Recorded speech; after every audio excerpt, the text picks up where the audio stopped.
Bom dia. É bom novamente estar aqui com vocês. Mais um ATPC. Nessa semana eu vou estar falando sobre a segunda parte, né, do programa de melhoria de convivência e proteção escolar, o Conviva São Paulo, sobre saúde mental nas escolas. A primeira parte, o professor PCNP Antônio Luciano Caetano fez a primeira parte e eu vou estar fazendo a segunda parte com vocês. Os objetivos gerais, né, de hoje é replicar a formação do Conviva sobre saúde mental nas escolas, refletir sobre como cuidar das emoções pode colaborar com a saúde mental, reconhecer que é possível trabalhar os estigmas e o preconceito sobre o transtorno mental na escola e contribuir para fazer da escola um espaço de promoção da saúde mental. Só lembrando, né, que o Convive é um programa do Estado de São Paulo, onde visa, né, trazer para as escolas um ambiente solidário, né, de aprendizagem, colaborativo, acolhedor e seguro, em busca de uma melhoria da aprendizagem. Então, ou seja, primeiramente, né, praticando e ensinando o autocuidado, né, assumir o compromisso consigo, fomentando ações favoráveis à sua saúde, não só física, como também emocional e mental. Ou seja, primeiramente, se não aprendermos a cuidar de nós, teremos dificuldades para cuidar dos outros ou mesmo para ensiná-los como fazer. Então, primeiramente, ou seja, nós, professores, temos que cuidar da nossa saúde mental, né, física, do modo geral, nós temos que estar bem. Então, primeiramente, nós temos que cuidar de nós, para depois nós ensinarmos nossos alunos, né? Então, ou seja, em relação à saúde emocional, né, perceber e identificar as próprias emoções, observar as próprias reações comuns às emoções e as consequências disso em si e no ambiente. Avaliar e aprimorar as maneiras de lidar com o estresse, os desafios e as frustrações.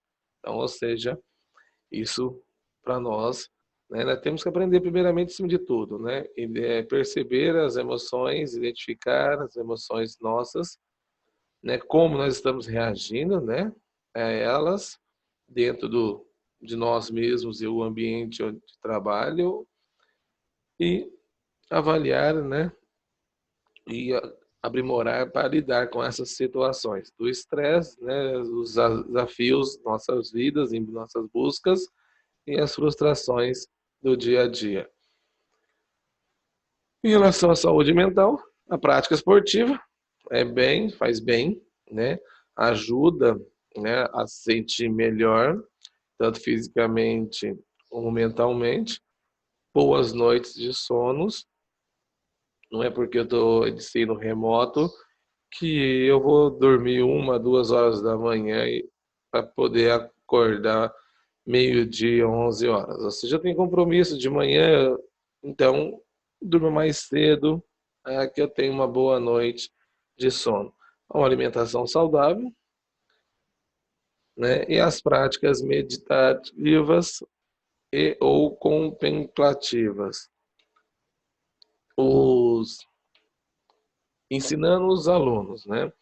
Ou seja, aí nós vamos trabalhar com os três eixos, né, que mais afetam os alunos: o estresse, a ansiedade e a frustração, né? Os três eixos que mais afetam os nossos alunos, né? As crianças e os adolescentes. Então, perceber que está sobre uma emoção estressante e identificá-la, ou seja, observar o aluno e ver que ele está muito estressado por qualquer situação. Então, a partir daí, nós vamos abordá-lo, né? Ou seja, perguntar para ele o que causou essa emoção, ou seja, por que todo esse estresse, né? o que ele está sentindo, né?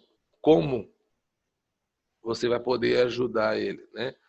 Como agir. Ou seja, ensiná-lo a agir em cima dessa emoção, né? Ou seja, ele está estressado, o amigo fez qualquer coisinha que irritou-lo. Opa, como lidar com a situação? Então, a princípio, ele vai ter que lidar com a situação. Como ele vai lidar com essa situação? Então, nós temos que tentar ajudá-lo, né? Sempre através do diálogo, né? Para que não gere mais ainda estresse e revolta. Ansiedade. Logo após a puberdade, né, os adolescentes começam a passar por transformações hormonais, né, e físicas. E durante esse período, traz para eles muita ansiedade, né? Ou seja, medo, receio, né, as dúvidas, né, daquilo do dia a dia, do que está passando, como ele está lidando com a situação. E isso leva, né, uma ansiedade muito grande. Então, ou seja, levar para ele o que ele está sentindo é proporcional à causa, ou seja, essa ansiedade às vezes é tão necessária para o problema. Será que tudo isso, toda essa ansiedade, né, é proporcional realmente ao problema dessa causa? Quais são as minhas forças e fraquezas para lidar com a situação? Ou seja, o que ele pode fazer, né? Tentar ajudá-lo de uma forma o quê? O que podemos fazer, né, para lidar com a situação, para que ele possa ter força para enfrentar. Qual que é a fraqueza? Evitá-las, né? Ou seja, então identificar qual é a fraqueza e identificar quais são os pontos fortes dele para que ele possa conseguir atingir o objetivo que é sair dessa ansiedade, né? Dessa angústia, né? Qual é o problema e de que forma posso ajudar? Ou seja, qual que é o problema? Por quê, né? Está gerando essa ansiedade? E tentar ajudá-lo, né? Ou seja, de uma melhor maneira possível, tentar ajudar esse aluno. Lidar com as frustrações, né? Natural, né? Para a idade deles, as expectativas, né? De toda a transformação que está acontecendo física, química, né? No seu corpo, isso vai causar nele uma expectativa. Essa expectativa vai gerar uma frustração. Ou seja, né? Será que essa expectativa ela é real? Ou seja, eu vou conseguir, será que ela é tão real assim? Porque às vezes, né, a gente sonha em ter asas, sair voando, mas ela não é real. Essa é uma expectativa que eu não vou conseguir, né, tanto fisicamente, né, como biologicamente, eu não vou conseguir. Então, será que essa frustração dele, ela é real? É possível ser atingida, né? E o que acontece, né, ou não aconteceu, tem algo positivo, ou seja, toda aquela expectativa que ele teve não deu certo, ou gerou uma frustração. Mas será que não trouxe nada de positivo? Às vezes traz, né, algo de positivo. E esse algo de positivo pode ser bom. E tentar corrigir aquilo que não deu certo. Ou seja, aprender com seus próprios erros, né? Como vem, né? O que posso aprender com a situação. Ou seja, eu errei. Aonde foi o erro? O que eu posso fazer para não errar novamente? Né? Aquela velha frase de Thomas Edison, quando perguntaram para ele: Edison, você errou 1.500 vezes para até acertar a lâmpada. E ele disse que não. que ele aprendeu 1.500 formas de como não se fazer uma lâmpada. Ou seja, ele aprendeu, porque cada vez que ele errava, ele analisava o que ele errou e corrigia aquele erro para melhorar até chegar na lâmpada. Então, ou seja, essas frustrações ocorrem, mas o que podemos fazer para poder conseguir melhorar? Como os estigmas, né, na criança e no adolescente, né, com transtorno mental, né, como esse estigma ele atinge, né? Ou seja, primeiramente, o que é o estigma, né? São conjuntos de crenças e atitudes que as pessoas, né, que faz com que elas rotulem, rejeitem, tenham medo, discriminações, desrespeitem pessoas com transtornos mentais. Ou seja, são aquelas crenças ou atitudes de quando nós é, vemos uma pessoa com o transtorno mental, com algum problema mental, rotulá-la, ou seja, querer distância, ter medo dessa pessoa, né? Ou seja, em vez de apoiá-la, de acolher, ou seja, tratar como uma pessoa do meio, que tem que estar junto da gente. Então, ou seja, acolher essa pessoa e não rotulá-la como um ser distante ou diferente de nós. Como a escola pode evitar o estigma, né? Primeiramente, romper toda a associação entre o transtorno mental e a falha moral, né? Ou seja, tirar aquele bloqueio que eu tenho da pessoa com transtorno mental, toda essa parte do medo, né? Ou seja, não tem que associar isso, né? De ser uma pessoa diferente, de a ponto que eu não posso convivê-la. Não, sim, eu posso conviver, eu tenho que conviver com elas, né? Causas sobrenaturais ou crenças religiosas, né? Ou seja, independente o que seja, eu tenho que tirar esse elo e abraçar, né, essa causa, né? Ou seja, procurar bases científicas, né? Ou seja, entender as causas das doenças, né? E explicações científicas. Por que aquilo? E entender para poder ajudar, né? E buscar sempre, né? E divulgar informações confiáveis, né? Para que esse paradoxo entre as situações entre pessoas com transtorno mental e pessoas que não têm o transtorno mental possam conviver juntas, conviver junto, né, sem problema algum, né, não há diferença. Todo ser humano tem que ser respeitado igualmente. É possível contribuir para um ambiente, né, emocionalmente saudável? Sim, né? São 4 pontos aí para chegarmos a isso.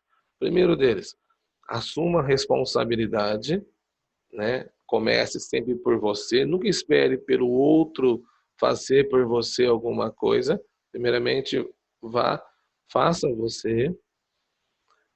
2, contribua, né, para o diálogo e a comunicação aberta e respeitosa, ou seja, sempre trazer, né, e buscar informações e levar essas pessoas através do diálogo, através de uma comunicação respeitosa, aberta, para que todo mundo possa entender e te ajudar nesse processo.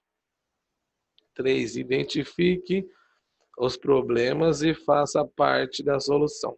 Ou seja, não adianta eu saber que tem um problema e eu não tentar ajudar. Ou seja, vai ter especialistas trabalhando com essas crianças, esses adolescentes, mas eu, como professor dentro da escola, eu tenho que fazer a minha parte. Ou seja, né, tentar ajudar. E 4, tenha relações amistosas e apoie quem está em sofrimento. Ou seja, como eu disse anteriormente, dentro da escola, tratar ela dignamente como um ser humano, tentar ajudar e amenizar esse transtorno que essa pessoa está passando, né? Que essa criança ou adolescente está passando. E até mesmo entre nós, professores, né? Tentar ajudar a quem está passando por alguns problemas. Então, ensinar sempre aos alunos, né? Quando voltar às aulas, por exemplo, já sempre assumir, né, a responsabilidade, né, que eles têm que assumir a responsabilidade um com os outros, né, e com a escola, com os estudos, manter o diálogo aberto e respeitoso, né, para que eles possam, né, ter entre eles esse respeito, sempre o diálogo, nunca na violência, né?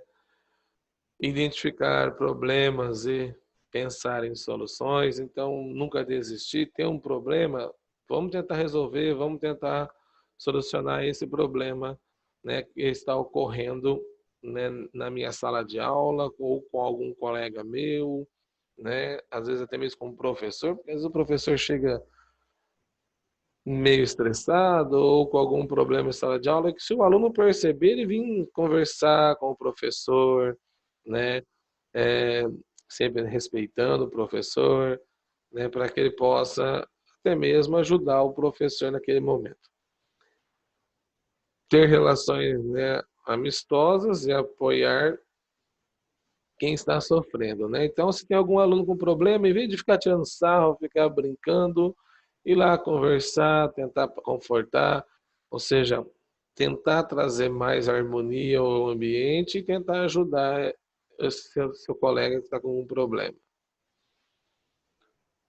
O que fazer, né, quando identificar um sinal de sofrimento ou transtorno mental?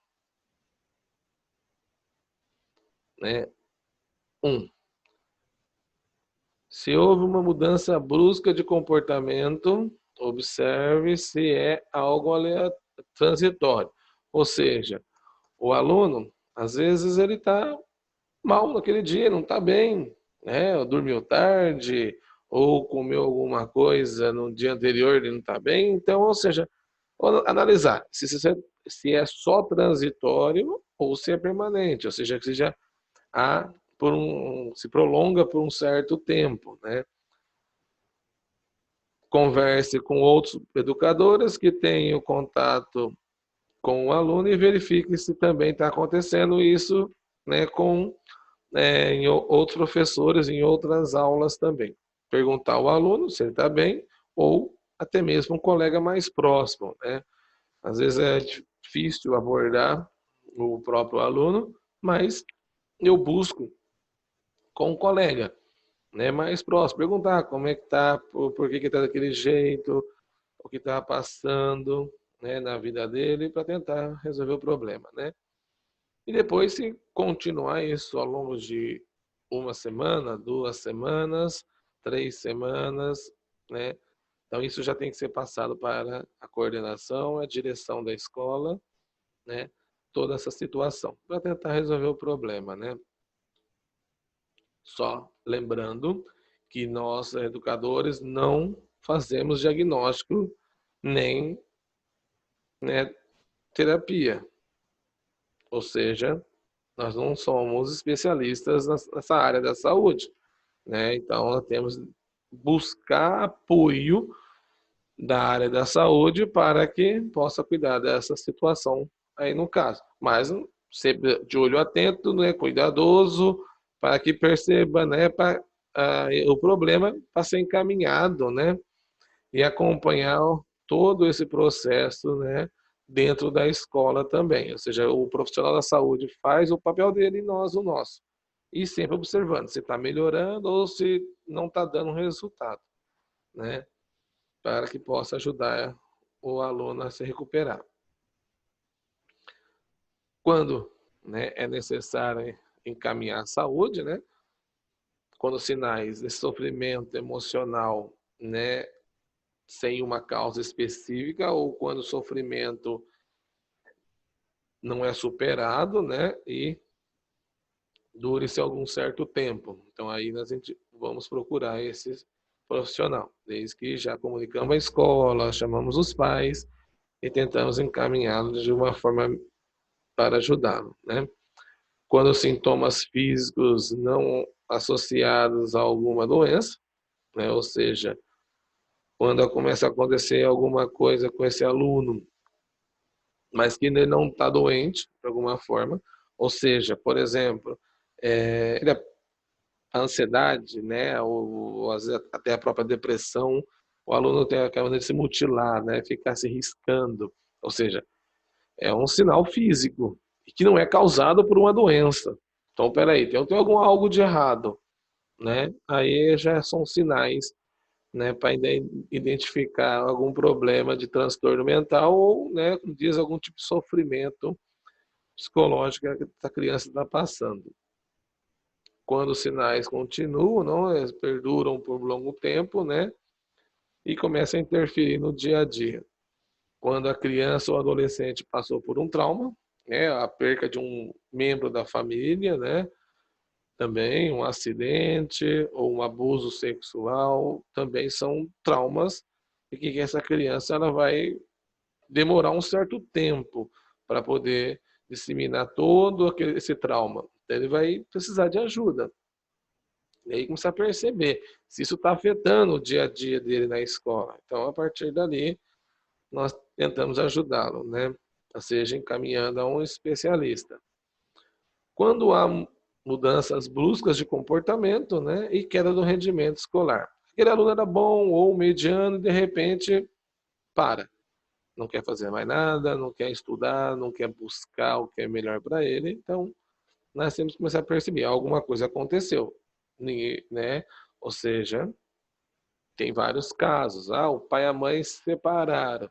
O aluno, ele começa a ter um mau comportamento na escola ou há uma queda, ou seja, identificar para tentar ajudar da maneira mais simples, se nós pudermos resolver, ou se não, procurar, né, até mesmo um especialista. Esse apoio que nós temos é o CAPS, né, o Centro de Atenção Psicossocial, né, que ajuda nesses casos também, né, não tem essa parceria com eles e eles atendem, tá? Já faz parte do serviço deles, tá? Eles não, como diz, não se importam de ser chamados, tá? Ser comunicado e passar para eles, para tentar ajudar. Tudo para tentar melhorar para a criança, né? Para o adolescente poder superar seus problemas. Tudo isso, né, que eu falei e muito mais, nós temos aí nesse link abaixo da EFAP, né, do Conviva.